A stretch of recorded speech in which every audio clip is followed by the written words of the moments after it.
The following is a special presentation of First Horizons Green Sports Zone. This is the Terry's Flooring Jacob Willett Show.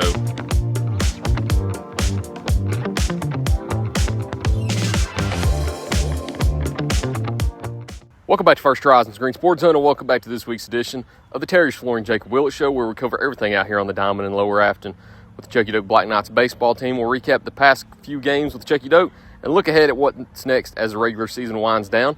But before we do that, we need to get a word in from our sponsors first, so we'll be right back after these messages here on First Horizons Green Sports Zone. The Terry's Flooring Jacob Willett Show is brought to you by Gateway Ford Nissan,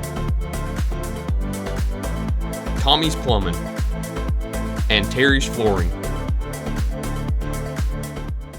Welcome back to First Horizons Green Sports Zone, and welcome back to this week's edition of the Terry's Flooring Jacob Willett Show, where we cover everything on the Diamond in Lower Afton with the Chuckey-Doak Black Knights baseball team. As always, I'm joined here with Black Knights head coach Jacob Willett. Coach, how's it going this week? It's going well, man. Good to see you. Good to see you. A little bit later in the day. Everybody can kind of see that it's in the afternoon instead of the morning now because we've got T-Caps this week. Yeah, first evening show of the year, huh? How's T-Caps going? Oh, that's so much fun. It's always fun. Any teacher that has to proctor a T-Cap, you know, everybody knows how much fun it is, man. It's just a joy to get to do it every year. And, yeah, nothing else I'd rather do than proctor a T-Cap test. I'm sure it's much more fun to proctor it than it is to take it, though. I don't miss those days at one singular bit. It's a little different now, you know. When I was in school, we would kind of knock them all out in a week. Yeah. Now we drag them out over 2 weeks, so there's like 4 subparts for English, and you got a couple for math. I mean, that thing really gets drug out now. So it's a little different setup than what it was when me and you took the T-Caps. But, you know, I think instead of, like, I know when I took T-Caps, I think we would do them like all morning. Then we go get to play in the evening, you know. You get done around lunchtime and then go outside after. I mean, we test for like an hour and a half in the morning. And then that's it? That's it. Huh. That's it. So it's set up a little different. I guess because of test fatigue. I'm not sure. I don't know. I guess that's what it is. Interesting. Yeah. Definitely changes the schedule up a lot, too, doing 2 weeks worth of work instead of one. But you've done a lot of work on the baseball field, too. We've got a lot of games to talk about. I think in total 7 to discuss. And the good thing is 6 of them resulted in wins. Yeah. 6 of the 7 were wins. Let's start with the first game that you competed in last Thursday that we previewed, and that was North Green. You finally got North Green on the schedule, and you delivered a 17-3 beating to the Huskies. How good was it to be able to get that game on the schedule and compete against North Green again? It's always good to play those guys. It's an in-county team. There's always a little extra juice for those in-county games. You know, you want to be known as the best team in the county, and that's how you kind of earn that reputation, is to go out and take care of business in those games. You know, I'm not saying that we are that, but that's what there's a lot of good teams in our county. But yeah, those are good field games for us, like to go out and measure yourself against guys that these people or our team has grown up against. I'm sure they played Ruatan ball, rec ball together with a lot of North Green guys, West Green guys, South Green guys. So you always want to take care of business when you play those games because they mean a little more.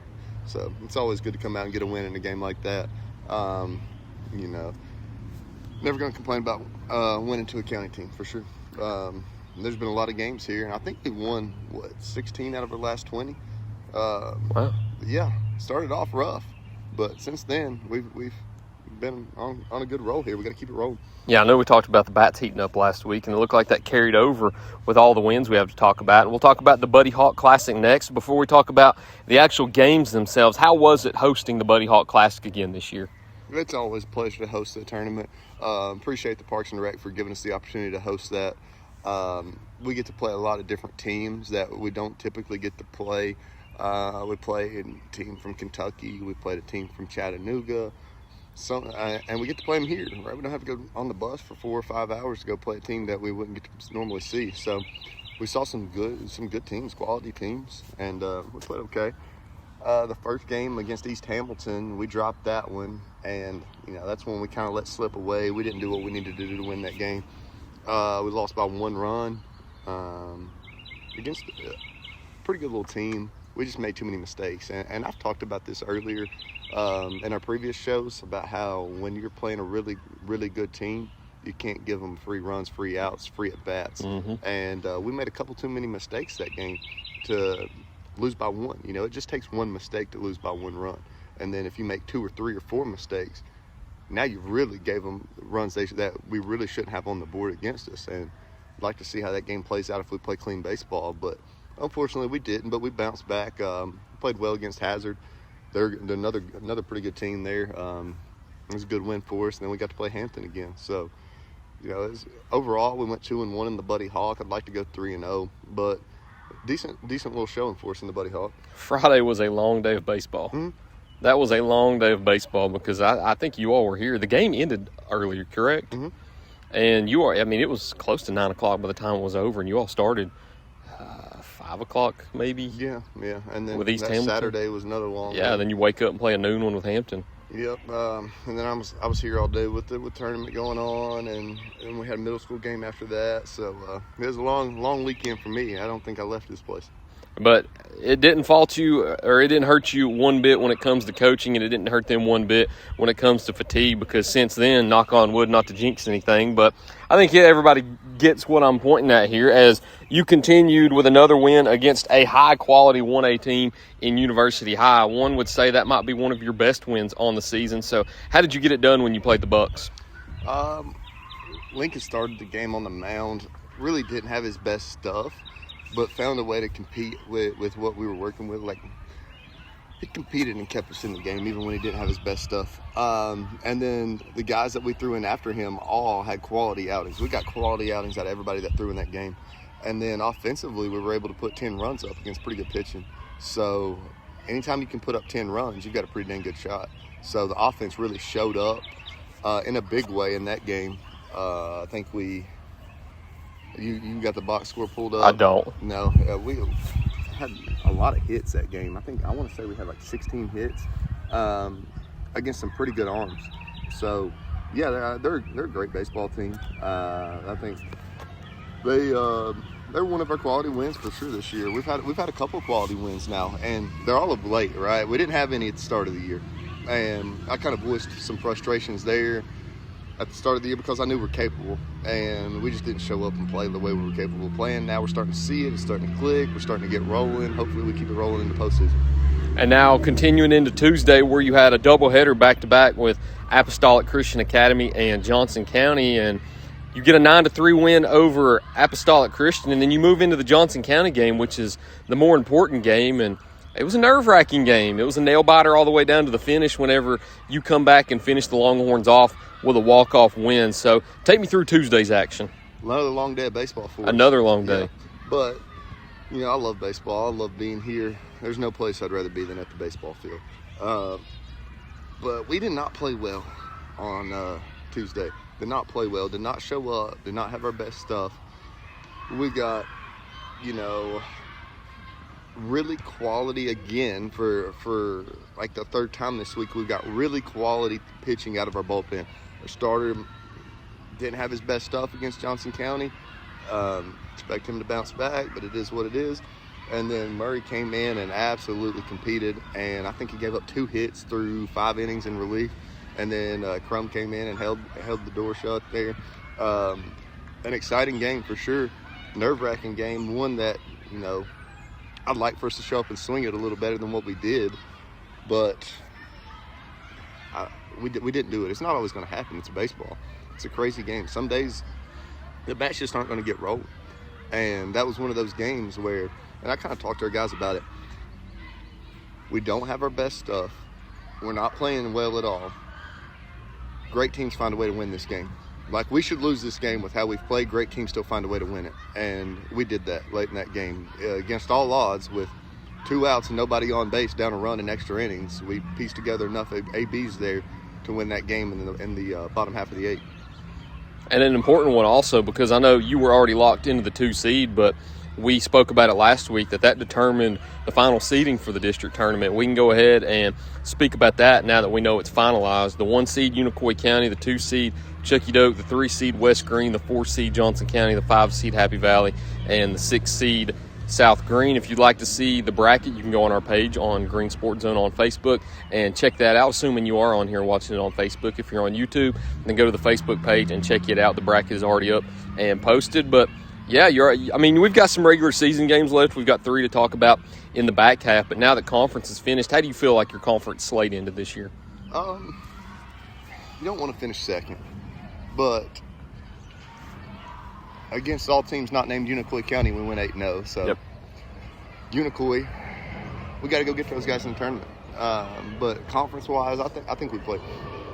For the most part of our conference slate there, we swung it so well. Like, our offense was fantastic. We hit something crazy in conference play. I don't want to quote an exact stat off the top of my head, but I want to say we hit close to 400, if not over 400 in conference play on the season, and that's pretty dang good. So not a whole lot of complaints there. I think we played pretty well. We took care of business a lot of days when we should have took care of business, and I think we had a couple games that we didn't play all that great, one being Tuesday, but we found a way to win a lot of those games. So, not disappointed at all with how we played in conference. I am disappointed with how we finished, if that makes sense. Yeah. But both things can be true. Yes. And looking back at it, maybe we're not the 2 seed right now. A couple of things go differently in the Unicoi series. I mean, those were tight games, and it is what it is. Baseball. Somebody's got to win, somebody's got to lose, and especially the second game, Unicoi game, I thought both teams played really well, and we lost a close baseball game. So it's, hopefully that's what tournament baseball is, and hopefully we're on the winning side of it. Going into the end of the regular season, you have 3 more games left: Lakeway Christian Academy, Cott County, and Gatlinburg-Pittman. We'll talk about all those in the back half, though. But before we do that, as always, we need to get a word in from our sponsors first. So shout out to these sponsors for sponsoring us here at First Horizons Green Sports Zone. We'll be right back after a word from them. When it comes to flooring, trust our team at Terry's Flooring. With the largest selection in the area, you're sure to find the perfect look for your home or business. Backed by decades of experience, our unmatched customer service ensures that your project is measured and installed with precision and done right the first time. It's no surprise that Terry's Flooring boasts a 4.8 rating on Google and a 5-star rating on Yelp. Come and see my Popsy's team at Terry's Flooring on Kaiser Boulevard. Terry's Flooring, quality you can stand on. For over 30 years, Tommy's Plumbing has proudly served the Tri-Cities with a personal touch, because we're not just plumbers, we're family. From simple faucet repairs to full plumbing repiping, we have the experience and expertise to get the job done right. We also specialize in water heater and tankless water heater installations, helping you find the perfect solution for your home. Our technicians stand behind their work and always leave your space clean and spotless. Looking for a plumber who's fast, professional, and reliable? Call Tommy's Plumbing and let our family take care of yours. At many dealerships, you get what you'd expect: games, gimmicks, and shady sales tactics. At Gateway Nissan in Greenville, expect the unexpected: low prices, convenient service, and a great buying experience. Get our Gateway exclusive lifetime powertrain warranty. No worries for life. You deserve the unexpected. It's the #1 reason you gotta get to Gateway. Shop online at GatewayNissanGreenville.com. Or take the super short drive down Highway 11E to Gateway Nissan in Greenville. Welcome back to First Horizons Green Sports Zone, and welcome back to this week's edition of the Terry's Flooring Jacob Willett Show, where we cover everything on the diamond in Lower Afton with the Chuckey-Doak Black Knights baseball team. As always, I'm joined here with head coach Jacob Willett. They can probably hear the kids over here playing now. Man, they're going crazy. They are. It's recess. The zoo has been let loose. You're Besides, my wireless mics that we usually wear are messing up today, so we're going old school now with just the phone as the microphone. So you can probably hear the kids over here going wild. But hey, having a blast. They are. They do not care that we're doing an interview over here right now. But hey, have fun. Have fun as long as you're that age. You only get it once in a lifetime. So looking forward at what we've got left. Lakeway Christian Academy Thursday, Cott County Friday, Gatlinburg-Pittman Monday. Let's start with Lakeway first and foremost, since it's the one that you'll be playing tonight. Hitting the road and traveling up to LCA to play a very, very, very, very, very talented baseball team. What are you expecting when you land in Morristown, Liquor? I want to go compete. Want to go play clean defense, fill up the zone, throw a lot of strikes, and hit the baseball. Doesn't matter how good the team you play is, and they are really, really good. As long as you do those 3 things, usually, you're in every game. Whether you win or lose, it's going to be a tight game if you do those 3 things. So, hopefully we can go compete a little bit tonight. It'll be a fun one. And then Friday, you come back home for your final 2 games of the regular season, and you begin on Friday with Cott County. I always think back to when Chuckey-Doak and Cotton County played. That was the first game that you coached as a head coach over there in Newport. But hosting them on Friday, what do you expect? They're well coached. I like Coach Harold, man. He's a high energy guy. He's about as high energy as you'll find. He's a great dude, though. They're going to be well coached. They're gonna play hard. They're going to be decent. I mean, they're going to make their plays. They're going to throw strikes. They're going to compete. So, it gives us a good opportunity to get really polished up here before postseason play. Gives our seniors another chance to come play at home. I think they only got 3 of those opportunities left. Got 3 more games left here if you're a senior. And man, those go quick. I remember when I first started here, those guys were sophomores, and you looked at what we had in our sophomore class, and you're like, we're going to be really good here in a couple of years. We got a lot of sophomore that can play. And now you look around and you're about to lose them. Mm-hmm. So it goes so quick. Hope those guys don't take it for granted. It's like the most. It's the worst part about coaching is watching. It's a great part too. But it's the hardest part for me is I get so close to our players. I spend so much time with these guys. Love these guys. I mean, I don't have any kids. These are my kids. So to see them leave and no longer be, they're a part of our program, but to no longer wear the jersey for us, it's hard. It's hard to watch that happen, especially and it gets harder every year for me now because it's another year that I spent with that group. So I hope they don't take it for granted. I hope they cherish it. I hope they show up and play. We don't come out flat like we did Tuesday. And really relish the opportunity to go out and compete a couple more times together. And then not Friday. We were just talking about Friday. Monday, you have Gatlinburg-Pittman that travel down here to play in Lower Afton. Potential region opponent also, I might add. So whenever they land down here on Monday, what are you expecting when you take on the Highlanders? It's senior night, so it's going to be an emotional night for us. We played them early on in the season and lost a game in which we threw a no-hitter. So that's one we want to get back. That's one that stings and sits with us. And I know our guys are looking to get back at that one for the way the last one went. That was a really frustrating part of our year there. We had a stretch of like 2 or 3 weeks there where we just did not play good baseball. And we feel like we've turned the corner now. And we're playing at a much higher level than we were at the first month of the season. So hopefully we can get a little bit of a different result there on senior night. And I think that wraps it up. You said 3 home games left. Am I missing one? District tournament. We host Saturday. Right. Okay, so that's where it was. I looked at your game changer, noticed there were 3 games left, so I didn't know if there was one that had been added that I missed. Next Wednesday we'll host Winter West Green South Green. All right, so there we go. So if you hadn't looked at the bracket, then you know that much, but we do encourage you to go check out the bracket on our Facebook page. But unless there's anything else you've got to add, I'm going to go blast the AC in my car because it's a hot one out here today. It is. I'd rather be hot than cold, though, that's for sure. I will say that. We did the first one in your office earlier this year because it was 40 degrees out here. So. And it's 230, 220, yes. Whatever. I'll take 76 degrees over 46 degrees like the first week. So absolutely. No complaints here. It might be a little hot, but we're just telling you what the weather is. No complaints at all. But, Coach, that's all we got for you this week. Thank you once again. Thank you all for watching this week's edition of the Terry's Flooring Jacob Willett Show. Look forward to seeing you next time here on First Horizons Green Sports Zone.